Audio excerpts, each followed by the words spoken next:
Hello and welcome to this very special broadcast on the 25 years of Kargil Diwas. It was a time that no one would ever forget, a time when the Indian forces jointly pushed back the infiltrators, the Pakistani regulars from the upper reaches, the higher reaches in the very treacherous mountains of Kargil, Dras, Batalik and the adjoining regions. The nation pays tribute to all the soldiers who laid down their lives, made the supreme sacrifice, and today we feel safe. We are safe because of them and because of thousands and thousands of the military armed forces who are guarding our borders and are enabling the peace and tranquility that we enjoy today.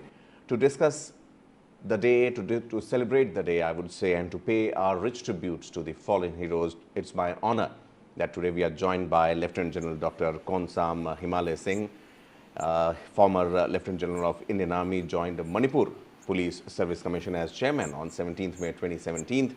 He is the first northeastern Indian to become a Lieutenant General in the Indian Army. Many thanks for joining us, sir. Thank you. Major General Dr. S.B. Asthana, he is also there, Global Strategic and Military Analyst, and Major General Asthana, a former Indian Army officer who played an active role in combat operations during India's conflict with Pakistan in the Kargil sector of Jammu and Kashmir in 1999, and he has shared a heartwarming story of a soldier who wanted to continue fighting despite one of his hands getting hit by a series of enemy bullets. That will be what we will be discussing further. And last but not the least, Major Dr. Mohommed Ali Shah, former ADC to GOC Spear Corps, and Major Mohommed Ali Shah, a noted face, a noted name, and a young talent which inspires many, and he has served with Assam Rifles with distinction. Major Shah, thank you so much for taking time out. Let me begin with Lieutenant General Dr. Konsam Himalay Singh ji. Sir, today 25 years have passed on, and every year we do remember and reflect on the achievement that the Indian Armed Forces had. What has changed in these 25 years, in your opinion, as far as the defense forces are concerned, as far as the unity, the patriotism is concerned? Firstly, thank you very much for inviting me on this show. And I also express my tribute to all the soldiers who were killed or who were martyred during the war, and to all the soldiers of Indian Army who fought in the Right. area north of Georgia. I had the privilege to command a battalion in the Turtuk sector during the period. Uh, Okay. and also my battalion had captured point 5770, the highest ever in the history of Indian Army, 19,000 feet cross. Uh, Coming to your question about what has Right. changed, actually the ethos of the Indian Army, the building blocks of Indian Army, rather Indian Defense Forces, and also the organizational culture that we have imbibed for a very, very long time continue till this day. I am very sure that those who are in the helm of affairs, they will continue to preserve the integrity of Indian Armed Forces so that we rise to the occasion. I see no reason why any force or any other organization should try and uh, uh, influence to the contrary. So as far as that is concerned, but what has changed Right. in the warfare, in terms of technology, in terms of other administrative matters, is something which is ongoing. I mean, there are debates about various issues which are in Indian Armed Forces today. It's a very healthy sign, and I welcome it. But Right. but I think in matters of military, in matters of Indian security, in matters of our own national security, I think we should be very, very circumspect and very careful about each one of us commenting in the media. Because I suppose Right. your question is directed to the various debates which are going on in the media today. So, and to sum up, what I like to say is that ethos Haha. and our the will to fight, the will to safeguard our country at all costs will remain. However, Right. there will be incremental changes, incremental improvements here and there, which must be attempted in order to meet the modern day requirements. But in so doing, people must support and it should not be politicized. Thank you. Right. Absolutely. Definitely, we respect your opinion and your inputs there, sir, Lieutenant General Himalay. And you're right. I mean, a lot has changed, definitely. But one thing that is unchanged is the grit, the valor, and the commitment to serve the country. Major General Dr. Asthana, talking about the days, the 1999, I mean, you were there, just like Lieutenant General Himalay also mentioned. Uh, Paint us a picture. What was it like at that time when the Indian Army had found that such kind of intrusion is happening, and what unfolded for the next 3 months was something that, well, at least gave a tough time to the Pakistani intruders. Firstly, my salute to all the soldiers who had fallen in duty during the Kargil War and thereafter. My salute to their families too, who have braved all the odds and held the pride of the country thereafter.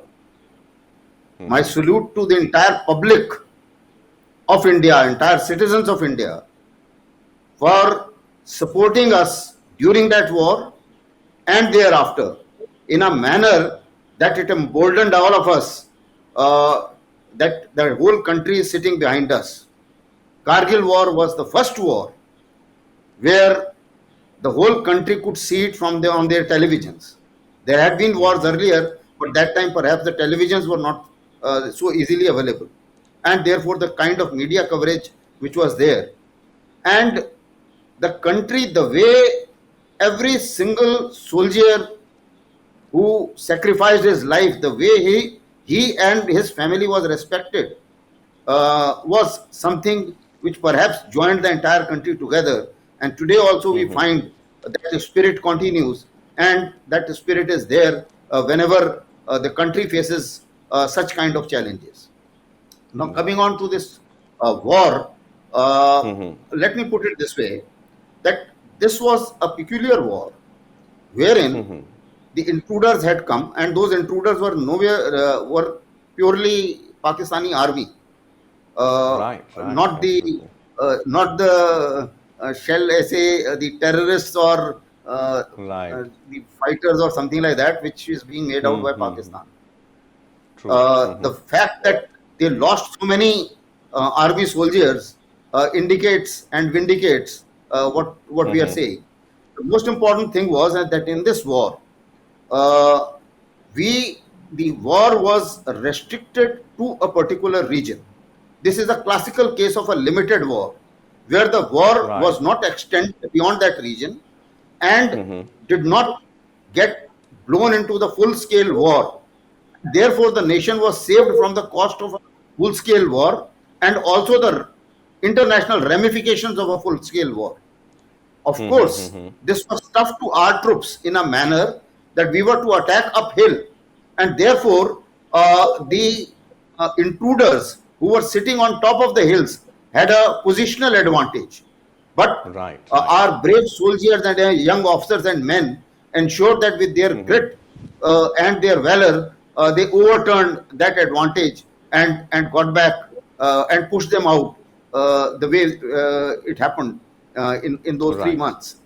So, Absolutely. all in all, I would say that yes, there were various other options too. Strategically speaking, a quid pro quo could have also been possible. But then the fact is that considering that both sides were nuclear, considering the other international ramifications, I think Indian Army did it professionally well in a manner that it restricted the war to a particular region, and professionally we could push out every single intruder from the Indian territory, and without too much of cost to the country. Absolutely, absolutely. Uh, well said there, Major General, because that was something the Kargil War obviously reminds us of, not just of grit and valor, definitely, but also professional integrity and the discipline demonstrated by the Indian Armed Forces on the whole, not just in flushing out the terrorists, but also safeguarding our borders. Stay with us, sir. Major Mohommed Ali Shah. Well, needless to say, all our tributes and hearts go out for our defense forces, and especially on this auspicious occasion, I would say rather the victory day of Kargil War. How do you remember it, first of all? Secondly, what are your views for the heroes that we saw, be it PVC Captain Manoj Kumar Pandey, Captain PVC Captain Vikram Batra, and lots of them who contributed, who laid down their lives and got us this victory? Okay, Pankaj, that's a very, very good question. Firstly, it's an honor to be on this panel with the two illustrious general officers over here. And I like to wish the entire nation happy Kargil Diwas when we are celebrating 25 years of the Kargil War victory. Now, the very fact is, when the 99 Kargil War happened, I was in college at that time. I was in the NCC, and I remember very clearly under officers standing before us and telling us what the story of valor our brave young officers did. In fact, the world knows, everyone knows about the valor of Captain Vikram Batra, Paramveer Chakra, Captain Manoj Kumar Pandey. Yes, and one thing I have always in all my talks today, I am in Chandigarh to speak over here Okay. at an event, Okay. and Absolutely, I would absolutely. be I would be telling the story of Captain Kangarooze, because incidentally, both general officers, they know about my love and passion for the northeast part of India, how it is. It's very, very strong, the passion that I have. So Captain Kangarooze came from Nagaland, and if you just permit Okay. me for, I'll just narrate this in quick 2 minutes. Sure, sure. Captain Kangarooze, it was over 16,000 feet above mean sea level, and post midnight, Captain Kangaroo got orders that the post of the enemy which they were to go, and they were to destroy that post, because that post of the enemy which they had illegally captured was creating havoc for our soldiers where the highway was crossing. So Captain Kangaroo got ready at night, took his platoon, started climbing the hill at night. Now, post midnight, what happened at night? Obviously, the sound travels faster. Now, the Okay. enemy got wind of the fact that some movement was happening below the hill. So, enemy got alert, and they waited for our soldiers, our brave hearts, to come. And there is something known as a killing range, something known as an effective range of a weapon. So, a killing range would be where the bullet can come and hit you and it can kill you. An effective range is, okay, it can come, for example, it can travel about 10-15 meters. It will come and hit you and it will fall off, right? Right. So the enemy soldiers, they waited for Brevard to come. As when Captain Kanguzi was leading from the front, his platoon, his boots were slipping in the snow. He removed his boots and Okay. barefooted he started climbing. That's when the enemy opened fire indiscriminately in all directions from where our bravehearts were climbing. There was no scope of survival. Everywhere there were bullets being sprayed around. Captain Kanguze got wounded, and he turned around. He told his men, "I've been wounded, but don't bother about me. Continue climbing," and kept motivating his troops. They climbed up until Captain Kanguze was the first one from the platoon, climbed up, and he came face to face with the enemy soldiers. Captain Kanguze was carrying a very heavy weapon, a mortar, around his neck, and he moved the motor, and he took out his commando knife.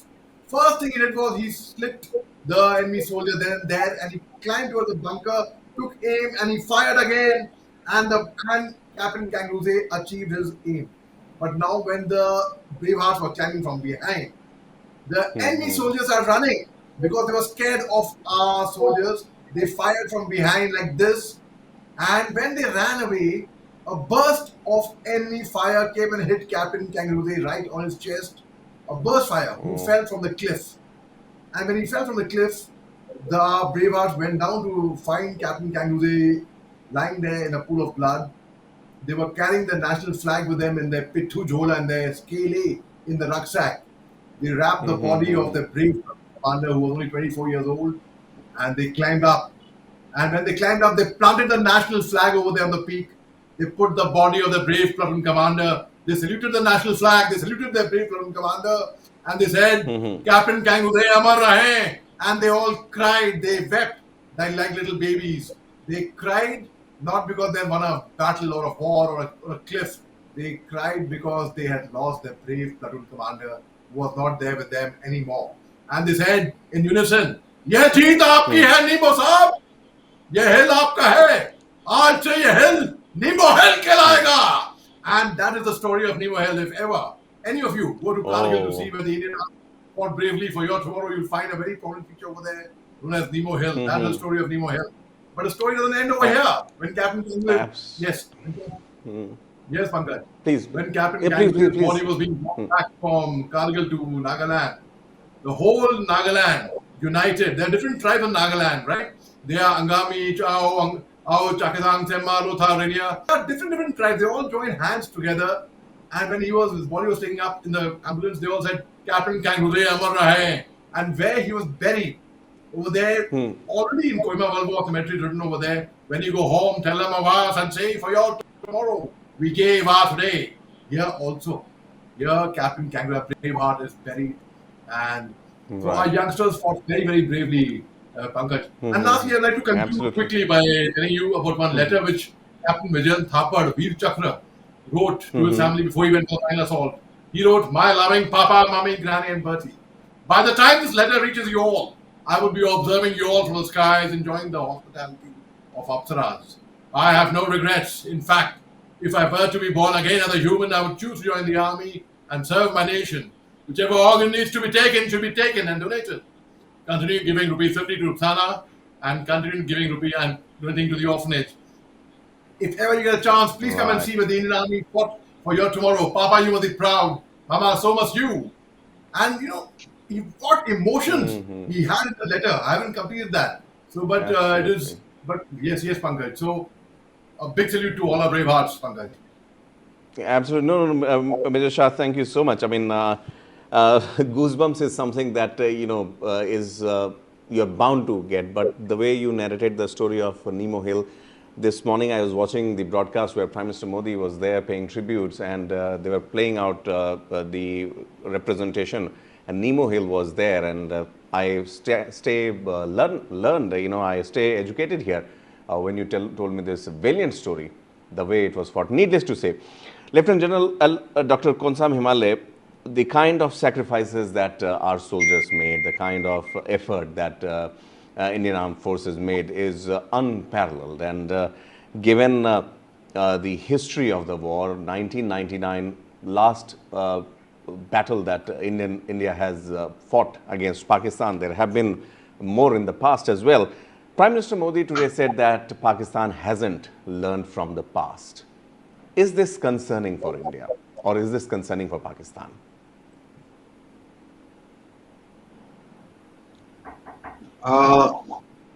Yeah, this is a very important question. In my view, the the statement of the Prime Minister is extremely important.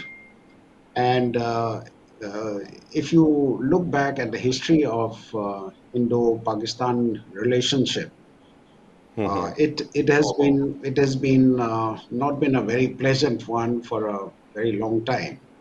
So coming this from the Prime Minister is should be taken very seriously. I'll tell you why. The recent the proxy war, in my view, things in Pakistan are controlled by the army. Uh, as they say, in Pakistan, in the Pakistan army has a country. That kind of a this thing is there, and Pakistan army's their commitment to avenge the defeat of 1971, as well as their own existence, as well as their own existence and their relevance in Pakistan society. I think this proxy war will continue, and you have seen it for yourself. What is happening in south of Pir Panjal even today, and Right. I would even say to the extent that even besides Jammu and Kashmir, other important national security concerns of India, including some in the western borders, some in the eastern borders, it is a very concerning situation today. But to what extent each of Right. us, either Pakistan or India, can actually, uh, how do we actually regulate the conflict escalation or any kind of proactive or you know some kind of a action that is Right. likely to be met with significant kind of a response as well.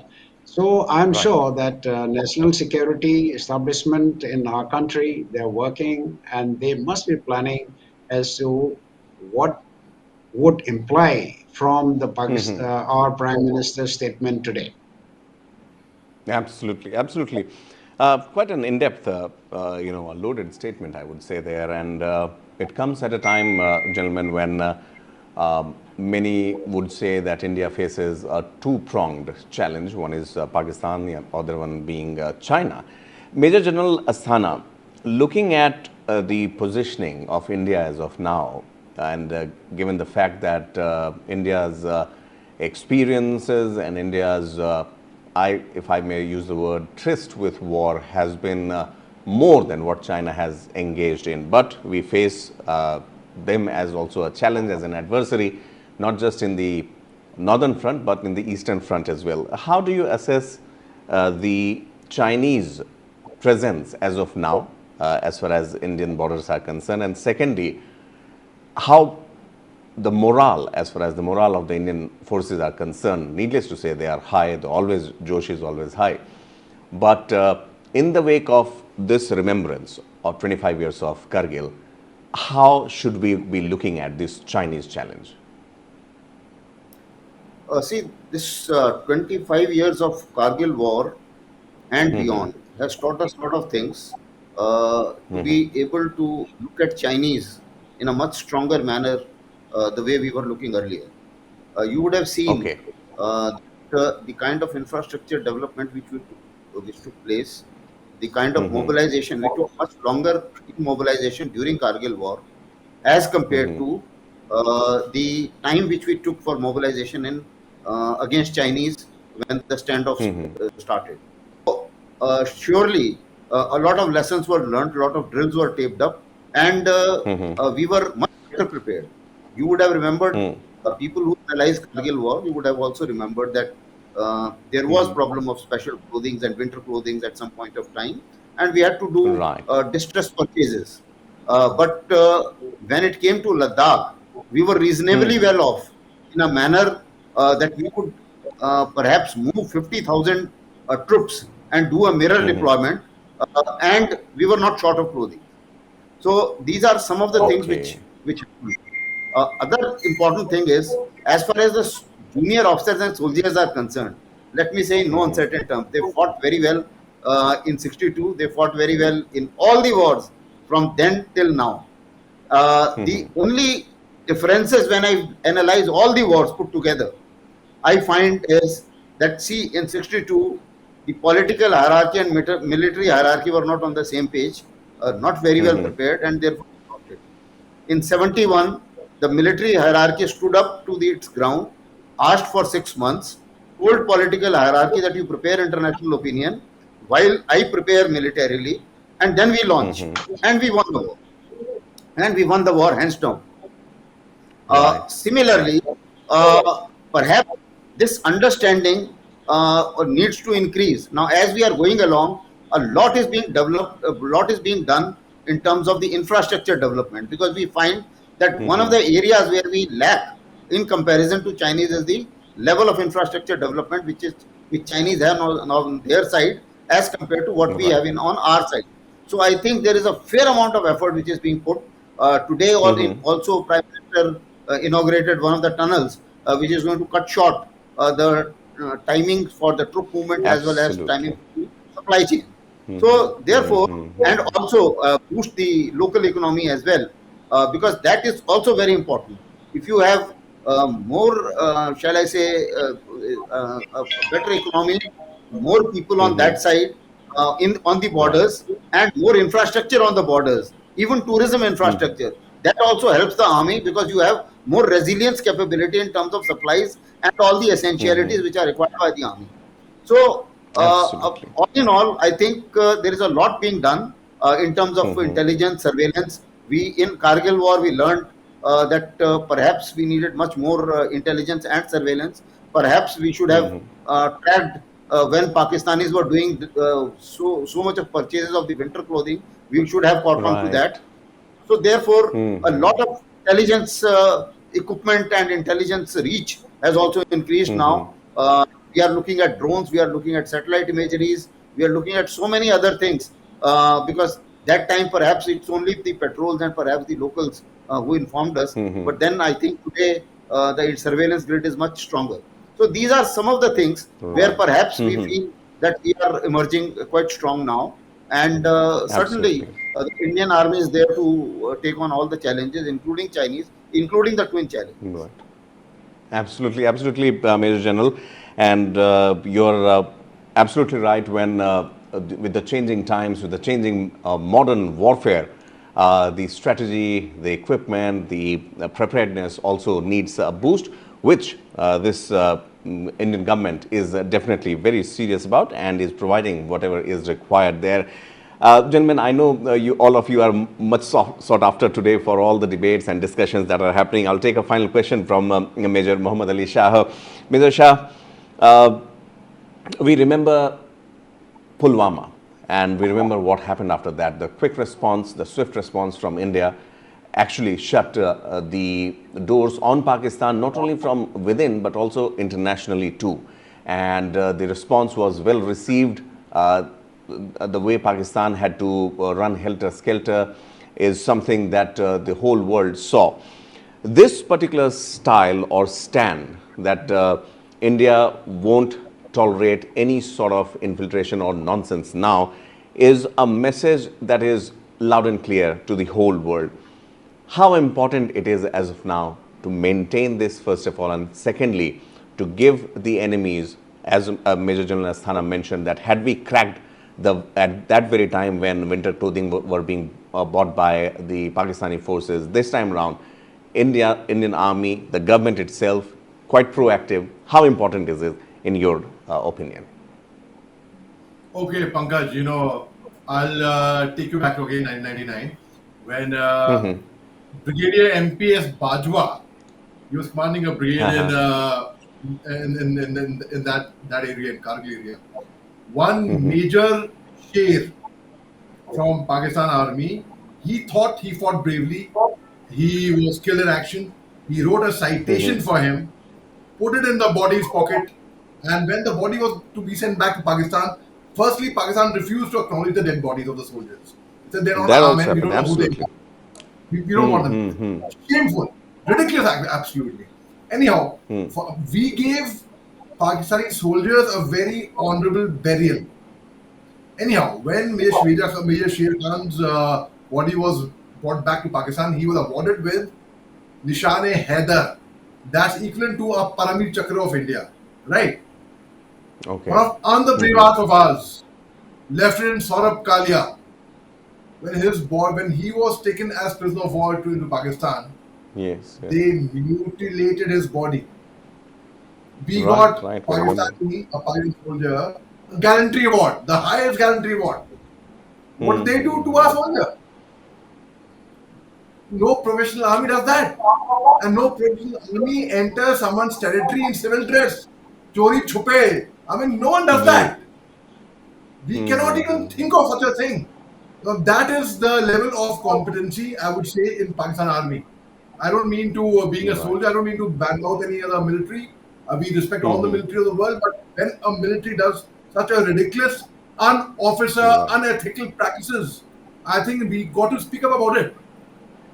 We are seeing Absolutely. attacks now from Kashmir, they have moved toward the target towards Jammu region, right? The Riyasi Absolutely. and Hmm. Rajouri, around that area. Now, I made an Right. observation over there, Pankaj. I said most Hmm. of these attacks have the similar kind of a pattern. And to fire a sniper, it's not like a Hollywood movie. You can't have snipers roll around Hmm. and you fire a sniper. You need to one. There's a spotter, one who catches the targets, there's one who Hmm. fires. You need extensive training to handle a sniper. It's not a piece of cake for these militants. I definitely, what I suspect, a very strong Pakistan hand in this, very very strong, Okay. because Uh-huh. as they say, history repeats itself. They done that in '99. They could be doing it even now. They could be. It could be their own soldiers. And if you Hmm. ask me personally, I don't consider the army to be any army or any soldiers. उनको भी मैं Hmm. उग्रवादी से कम नहीं मानता। जी जी बिल्कुल बिल्कुल बिल्कुल मेजर शाह एक और बात मैं यहाँ पर जल्दी से आप चूंकि आपने मेंशन किया the way the terrorist activities have shifted from the Kashmir region to the Jammu region and you are absolutely right this whole month started on a very sad note and very concerning note the latest reports also say that the make of the arms that these terrorists are carrying are either Chinese and American as well, US made as well. Now, this it's a no-brainer to understand that how deeply entrenched is ISI with these terrorists. How best can this part be countered at an international level, maybe, in order to maybe get some sanctions against Pakistan? See, it's a known fact. It's nothing. It's a very known fact for the whole world that Pakistan is an expert in IT. IT, as in Okay. like not information technology, but Yeah, international yeah. terrorism, global Terrorism. terrorism. They give rise to that. Well said. Now, Well the said. very fact is, if they have had Chinese weapons or American weapons, America had left behind a lot of weapons in Afghanistan when they had left, which Taliban got hand off, came in Taliban's hands. And Pakistan and Taliban were friends at one time when General Faiz Hamid went to Pakistan and to vouch for the Haqqani network to get them seats in the parliament and such things. Regarding China always tries to make trouble for India, especially. Wherever. China will always do that. Now, international community, when we talk about the international community, it's about time that the entire international community call out a spade a spade. They say that, okay, Pakistan is getting into global terrorism. We have to nip it in the bud. We have to call it now. Because if those countries were silent, if they will not speak about it, tomorrow those countries are going to bear the brunt of it. Right. So it's about time, Right. Right. high time. We speak about this. Absolutely. Yes, Pankaj. Absolutely. Very quickly, Lieutenant General Dr. Konsam, since this aspect of terrorism has come to the fore into the discussion also, well, 25 years down the line, what Pakistan was doing at that time, Prime Minister Modi says Pakistan hasn't learned from history, and now we see they are added once again. In your opinion, sir, how best this aspect should be dealt with, not just militarily, maybe diplomatically, maybe through some international pressure, as Major Shah mentioned? I agree with what Major Shah has mentioned about it. Not only military is one of the components of comprehensive national power. Military is one of the very important power. So Right. military action or military consideration should not be kept in the background. It should go along with diplomacy and other economic and the geopolitics obtaining in the international environment today. So it is a combined effect of all these activities, right from diplomacy to military. It's a huge kind of a range that the country has to exploit. So we have to Right. consider all this, particularly in the international committee of nations. We need to be a little more proactive towards exposing as it is. Pakistan has been exposed to a large extent, but the fact is that today we have a very, very unstable neighborhood today. So we have to Right. be prepared. We cannot rely on other nations actually to support you when the need arises.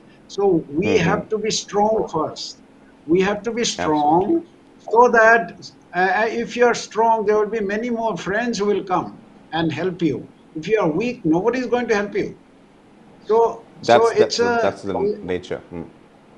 yeah, there's the nature of things in the world. So therefore, we have to be concurrently talking about national power, and the national power includes a whole lot of gamut of things, which two important components are the economics and of economy and military, besides Military. many others. So the entire thing has to be. We have to go to the drawing board, as I say it once again, back to the drawing board and see how we can do this, to actually checkmate and to neutralize the designs of the inimical countries like Pakistan. Absolutely, absolutely. Major General Asthana, uh, just hopping on the same thread, Article 370 abrogation meant a lot and means a lot for Jammu and Kashmir, but we are realized and we have realized that for safeguarding the borders, for this internal terrorism aspect that Pakistan keeps funneling towards Indian side, a strong stand is needed. In your opinion, sir, once again, I would like to know, in your words, how best India can tackle this situation, whereas we did see fruits, of the abrogation of Article 370, but as far as the terrorism part is concerned, once again, it's raising its head in the parts of Jammu and Kashmir once again. See, with the abrogation of Article 370, the political parties and the political patronage which the terrorists were getting in Kashmir, that reduced, and you will find that there was a significant difference in Kashmir as far as terrorism is concerned. Stone pelting came down and things like that. Yes, Also, yes. in addition, our troop density and the intelligence and surveillance grid was very strong in Kashmir. Now, what happened was that when we went off for the standoff, at that point of time, because of these operational considerations, we had to move certain troops from Jammu region towards Ladakh. So Pakistan perhaps has thought that perhaps they could take a chance in Jammu region because of the troop density, which was not as much as it used to be earlier. Similarly, the intelligence and surveillance grid in Jammu region was not as strong as it was in Kashmir for a very simple reason, because the population in Jammu was not favorable to the terrorists. So therefore, there Right. was perhaps an element where we could perhaps take a we could do with the lesser surveillance grid and employ those resources elsewhere. But now what has happened is, now that the Pakistanis have thought of taking a chance in this side, and also the taking a chance of infiltration through the IB sector, there is a need to redeploy forces accordingly. So therefore, the troop density is being increased. As we get Okay. to know from the media that a brigade is being moved, so that is addition of the troop density. We also find some special forces moving in. We also find the intelligence surveillance grid being increased. We also find certain technological innovations moving in, whether it is in terms of drones and helicopters and things like that. Now, all this will have to be done. And earlier, long back, we had a very large combing operation in the area of Jammu region. Maybe Right. something like that may be required, and I'm sure the officers who are responsible for it and the government responsible would be perhaps looking into it. The entire hierarchical structure will be looking into it very soon. As Right. far as the Right. options towards Pakistan are concerned, you see, there are overt options, there are covert options. We don't talk of both the options as far as Pakistan is concerned on televisions. But as far as the diplomatic and all other options are concerned, certainly these issues need to be flagged. But one thing I must highlight, the problem Yes, is sir. that Pakistan is a strategic location deeply desired by China to counterbalance or to checkmate India in some manner or the other. Also, Right. this is a strategic location which is also very important for United States. So, irrespective of their good relations with us, they will continue to help them in some manner, because if they have to launch operations against Al Qaeda or ISKP or ISIS in Afghanistan, there is only one logistic route which flows through Right. Pakistan. So, therefore, they will not knock off their relations with Pakistan ever.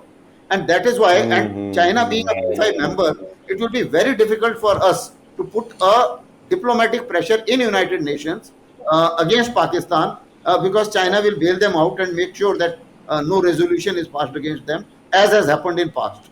So Absolutely. that being said, but that doesn't certainly discount the efforts which we need to make. Economically, I think if you take a span of about 50 odd years, I think we have weared them down. We did not do trade with them. They had to buy all the Right. things from India at a double the price from via Dubai. And the economically, Pakistan did get a very big jolt, as we can see. So this strategy of wearing them out economically in long term, that is working, Right. and that perhaps we will continue to be so. So these are some of the Well, things which I thought I might add. absolutely well respected and well received this side, Major General Asthana, because obviously the professionalism, conduct that the Indian Army has demonstrated, and also the upgrades and the changing technology and times, which obviously the Indian forces are keeping pace with, will definitely give the enemies the hard time there.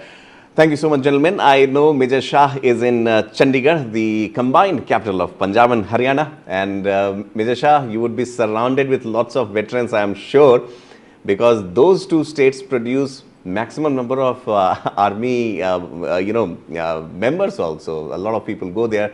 What special message are you carrying for Chandigarh today, if I may ask you, before we close the show? Right. I would say, firstly, a quote which is there in almost all the war memorials in the army, which is, "How can a man die better than facing fearful odds? For the ashes of his fathers and the temple of his gods." And lastly, the last message which I read at the Kohima World War Cemetery, and I was posted there with the Assam Rifles, which read, "When you go home, tell them of us and say, for your tomorrow we gave our today." Jai Hind. Jai Hind, the gentlemen. Thank you so much for taking time out. As I said earlier, also, not just myself, but the viewers and our countrymen stay informed, awake, and aware of the effort that is being put in. Thanks to all of you for bringing the realities of the ground, since you have served in the army, the defense forces. And thanks for sharing your views on this very special day of 25 years of Kargil Vijay Diwas. We hope to host you more on the show, and we are wishing you a very good day in advance. Thank you so much for joining One India. Thank you. Thank you. Pleasure talking to you. Thank you. Don't miss out. Follow One India for real-time updates.